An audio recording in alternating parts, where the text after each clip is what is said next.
Alright, so this is the campaign map to start the RP. The campaign map is going to be hosted every day from Monday to Saturday from 12 p.m. GMT until 12 a.m. GMT. The campaign map features the starting territories for all players and factions. The colors of the regional colors on the map apply to the starting territories of these nations. However, during gameplay, the colored cubes that are found on each nation are going to be what change color when occupied by a new player. During the game, players will have access only to move their armies as game pieces and their navies as well. During gameplay, you are expected not to move anyone else's armies or navies, as the position of such models, especially in provinces that have rivers and such, are very important. Just because a province, for instance, has a river running through it does not mean that when a battle takes place there, you will automatically have a battle based around a river. If you have an army that is positioned quite far from the river in that province, when a battle happens, then the river will not be taken into account. So army positioning in provinces absolutely matters, and as such, when playing the game, you're expected to only touch your own models. However, moving on, you get 1 turn per day to make actions in the campaign map. When you are each turn that you take on the campaign map will be associated with a 10-minute time limit. You must ping an admin when you begin your turn in your faction chat. This will give a timestamp as to the time that your turn began, and within 10 minutes of that initial ping, you are expected to ping and post a second message which also contains all of the information of the actions that you took during your turn. The expected actions that we see expect to detail how much money you collected, how much you paid in upkeep, what the remainder of the available money you have to spend was, what units you recruited, if any, what buildings you recruited, if any, what ships you recruit, if any, all of the associated upkeeps for those as well, how much money you were left with at the end of your turn. If you suffered casualties, include the casualties you suffered during battle, so on and so forth. List, they can be simple form bulletins of what you've done, but we need to make sure that you list everything that you've done. This allows us to make sure that you've calculated your money properly. Of course, you should always take a look at your nation prior to taking your turn. Make sure you're aware of any other actions other nations have taken. As there are no turn limits, someone else may have logged in before you, may have blockaded your harbor, may have moved their army to a province that your army is also in, instigating a battle between the two of you, etc., etc. I believe that covers everything for that. So, the buildings that can be constructed within the game are farms. All buildings and icons hopefully will be labeled. The buildings that you can construct are farms. Farms cost $750 to produce and take 2 days to make. Farms provide for you 50 food per turn, and you are able to stockpile 100 food per farm as a total cap. Each turn you can stockpile per turn 10% or 5 food for a generic farm per turn, giving you 5 stockpiled away to be used at a later date, and giving you 45 food to access to feed your armies and whatever other consumption is going on. Manufactories are the next building, and as you can see, we have major manufactories, and the smaller white ones are minor manufactories. The cost between the two, minor manufactories are 1,000 gold to construct, and major manufactories are 1,500 to produce. What each of them will allow you to do is to build cannons, which cannons are used to then recruit artillery. Major manufactories allow you to construct simultaneously more cannons than minor manufactories, as well as allowing you to stockpile more cannons than minor manufactories. Major manufactories will allow you to stockpile a total of 50 cannons in them and have a cap of producing 5 cannons per day. Minor manufactories allow you to cap a stockpile at 25 and produce 3 cannons per day. Moving on next to forts. Forts are buildings that, when placed in a province, an enemy army moving into that province cannot then move through that province until they have sieged and taken over that fort. Sieging a fort allows you to restrict the movement of the army if there's one garrisoned inside, and will also, unless there is a harbor present, will also cause attrition to the defending garrison. If there is not a proper army present within the fort, each fort has a garrison of 25 men, 25 line infantry. If an army proper is present in the fort, they do not gain the additional bonus of having the garrison. Garrisons are only included when a fort does not have an army present. Moving on, next we have military camps. Military camps are where the men that you recruit will be recruited to. Every capital also doubles as a military camp. So if I were to recruit any type of infantry, we'll say line infantry, I would then choose which military camp, which would be, if I were France, would be my military camp in Provence or my capital in Paris. And I would decide when they are recruited. This would be one of the action bulletins in my action report every day. Recruited such and such men, and I would designate which military camp they were headed towards. When units, the day that units that you recruited are available at the military camp, as such, reinforcements, and only reinforcements, can move 3 provinces per day to be able to catch up with armies that are outside, are out and about Europe.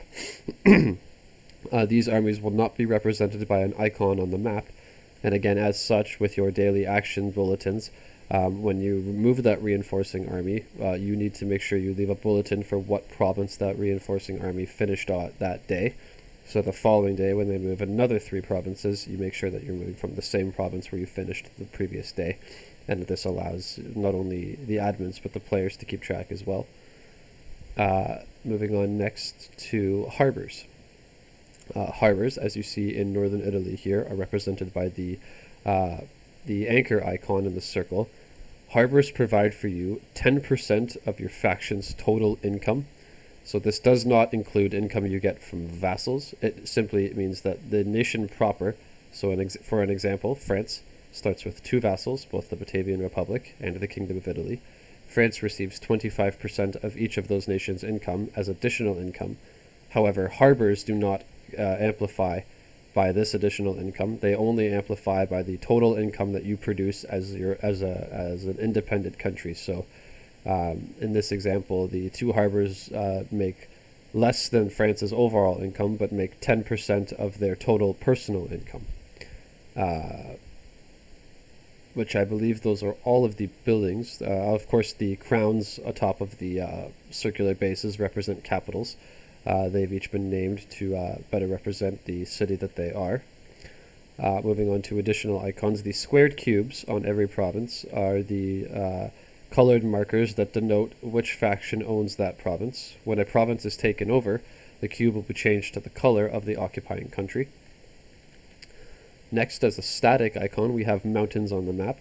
Mountains signify that any province, or in the case of, say, provinces, if any provinces are shared, although it doesn't look like they are. In Spain here, I thought they might have been shared, but I believe they count as the Spanish mountains, not the French. However, when moving through any provinces that have mountains on them, it takes 2 turns to pass through that province, as opposed to 1. And armies that are passing through mountain provinces will suffer attrition. Attrition will be either a D10 or D20 per day that the army is in that territory. The final decision will be made likely before anyone. The final decision will be made tomorrow, whether it is a D10 or D20 for attrition. Moving on, the armies that you see, which are represented by a general on a base, they are all named differently for different players in different factions. They represent the armies on the field. They will have a number in brackets associated with them. The number is to indicate the size of the army. What you will not be made privy to as an enemy is the composition of that army, simply the size. Lastly, for the icons, we have navies, which are represented by ships, as they've been named as well. The players have chosen to name their fleets. Again, they have in brackets the number of ships in those fleets. However, just like with armies, you will not be made privy to the composition of those ships. Armies on the campaign map can move one province a day, unless anywhere stated otherwise. At the moment, no factions have the ability to move more than one province per turn. Navies, when you measure navy movement, you use the line tool, ensuring the line tool is on the inch function, not on centimeters, not on grid, but on inch. Doing so, you use the line tool. You will measure from your ship, and you will be able to move in 4 inches a day in the sea in any direction. So you can do this as 4 inches in a straight line. You could, for instance, move, say, 4 inch or within a shorter distance, 2 inches, and then turn and move another 2 inches. When moving on the ocean, you need to try to make sense of movement. You can't, for instance, move 4 inches through this island, even though you are able to move 4 inches. You need to sort of make sense with your movements. You need to, either move here and move through the strait between these islands, or take measure out your turn and move adequately, around the islands that you need to do. Try to be as logical as possible with any and all movements of your navies, so that people don't have any complaints. I believe that covers the representation of what the icons on the map are. I will move now into some functionality and mechanics of how some of these icons and items work. Beginning with harbors. Harbors are where everyone's navy begins the game. Everyone's navies begin stashed in their harbors. While fleets are present in harbors, you pay 50% of the represented upkeep of ships for all ships that are in harbors. While in harbors, while you're in harbors, fleets are able to repair injured ships, and you can use harbors to recruit more ships. Currently, transports take 1 day to recruit, frigates take 2 days to recruit, and ships of the line take 3. The Moroccan gunboats, exclusive only to Morocco, take 1 day as well. Sorry. You can allow your ships to dock in allied harbors, as well as allies can have their ships dock in your harbors, as long as it is agreed upon between the factions. You can also have your ships repaired in allied harbors.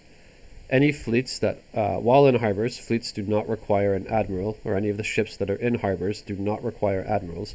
However, your ships do require an admiral in order to leave the harbor. An example of how this could be problematic is take the fleet here in the Britannic harbor. If this province, let's say this fleet did not have an admiral, and the French player was recruiting ships into this harbor, had not planned to have them leave the harbor as they had not recruited an additional admiral. But, for instance, let's say the British were to invade this province and successfully take it, while the French player has ships in that harbor. Without an admiral, those ships will only be able to be captured or destroyed. The French player will not be able to escape into the open ocean if that fleet does not have an associated admiral. The actions that ships can take, they are able to blockade harbors, and how you will signify that a harbor is being blockaded. I will use the English fleet here as an example. You will move that fleet to within base contact or close enough base contact of that harbor, and what you will then do is right-click on that fleet, drop down to description here, and you will write the description of, say, blockading. Then when the French player logs in to do their turn, let's say the British player had gone first in this example, the French player would log in, they would see that this fleet here is blockading their harbor. As they hover over and right-click, you can see that it says blockading under the description here. So that French player now knows that their harbor is being blockaded, and when they calculate the income that they will make for this turn, they know to exclude the income from their second port. Now, that's the reason you need to check and ensure that all of your nation's functions are available before you calculate your taxes. So before you start your turn, that's why it's important to take special note of what's going on in your country, making sure that you're aware of what provinces are under siege, what harbors are under siege, etc., etc. I believe that covers the basic functionality of harbors. Fleets have other fleets as well as armies, which we'll go into for armies, but fleets have a zone of area of influence on the map. If you get within 1 inch of an enemy fleet, that is when you can declare actions against them, such as in naval battle. Having a fleet pass by in a distance that is greater than 1 inch, so for example, if this fleet passed by further than 1 inch away from the French fleet, they do not have to engage in a battle with the French fleet or make any retreat or additional options. unless one of the two players, and it will be the player that engages moving into 1 inch, they will be credited with being the attacking player when the naval battle happens. The player who has their area of influence invaded will be the defending player during naval battles. Area of influence works slightly different in land-based combat, but we'll cover that when I get to the land-based video. I believe that covers generally the only way that you can have a harbor physically attacked and actually shot at and possibly the ships inside destroyed is during a naval battle. During a naval battle, there will be an actual battlefield where your ships will be represented in the water, and you will have transports bringing your men ashore. It is during these naval invasions that you can use your fleet, if you desire, to bombard and actually destroy the ships in the harbor or destroy the harbor itself. Keep in mind that if you destroy the harbor of an enemy, when you capture that province, you yourself will not be able to use that harbor for any sort of functionality. The same idea applies when the policy of scorched earth is used. You can scorched earth any of your provinces. What this will allow to do is it will destroy outright farms and manufactories and will put forts in disrepair. The farms and manufactories in scorched earth provinces will have to be completely rebuilt from the ground up, while forts can be repaired. The same with military camps; they will be destroyed as well. The only objects that remain when you do a scorched earth policy are capitals and harbors. You can scuttle harbors and sort of destroy harbors if you wish, but scorched earth policy itself does not relate to destroying harbors. I believe that covers all of the mechanics or the basic functionality of ships and harbors on the map. Farms, when a province is invaded, if a farm has food stockpiled, the attacking army can steal the stockpiled food from that farm and take it for themselves. Forts are the only buildings with a maintenance cost. The maintenance cost is 10% the cost of creating a fort, which I believe is 2,000. I believe the maintenance for them is 200. Morocco, being the only nation in the game with a raiding mechanic, will allow them to raid any coastal province they bring their ship along the coast of without declaring war on that province. What this will allow is that Morocco can add that province's income to their income. It's the same sort of thing. If the Moroccan player were to move their fleet to within the coast of the Spanish player, they would right-click their fleet, drop down to description, and they would put raiding. The Spanish player in this instance would then know that they don't get the income from the province that is being raided, and the Moroccans are in fact stealing that income. Now again, this stolen income does not enhance your port's value of being 10% your total income. Port value only increases 10% of your country's personal created income, not additional income from mechanics like trade, raiding, and things of that nature. I believe that I think that covers all of the basic functionality mechanics of items and units on the campaign map. I am likely forgetting the odd thing, of course, and of course with specific questions asked, we will address certain issues. I do believe that covers the basic functionality mechanics, though. On the side here, you do see that we have the incomes stated for all the nations. For vassals, this does include your 25% reduction, and for overlords, this does include your 25% per vassal increase. At the moment, actually, I haven't done add Portugal, who needs to lose 25%. So let's go ahead and take Portugal's off very quickly here. Portugal is 825 divided by 0.25. Or sorry, 0.25. 825 times 0.25. 206, so they lose 206.5. So Portugal has 825 minus 206.5. Portugal makes 618.5, same as the Kingdom of Italy, actually. 618.5. And Spain gets an additional 206.5 added to theirs. So that gives them 2,846.5. 2,846.5. Perfect. So that is everything for this particular battle. I don't believe there is anything else to cover, and additional questions will be answered in the Discord or by a following video. So that is where I will end this video. So I will go ahead and stop.